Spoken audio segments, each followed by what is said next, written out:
મકરપુરા માળી મહોલ્લાના એક મકાનમાંથી ગાંજાના જથ્થા સાથે એક ઇસમ ઝડપાયો. એનડીપીએસ એક્ટ હેઠળ કાર્યવાહી.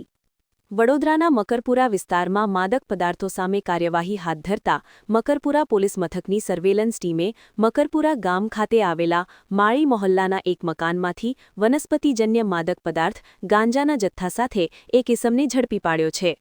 પ્રાપ્ત માહિતી મુજબ મકરપુરા પોલીસ મથકની સર્વેલન્સ ટીમ પેટ્રોલિંગમાં હતી તે દરમિયાન ચોક્કસ બાતમી મળી હતી કે મકરપુરા ગામના માળી મહોલ્લામાં રહેતો રવિ ઉર્ફ કૂચો રાજુભાઈ માળી ગાંજાનો જથ્થો રાખી તેનું વેચાણ કરી રહ્યો છે. આ ચોક્કસ માહિતીના આધારે પોલીસ ટીમે તાત્કાલિક રેડ કરી હતી.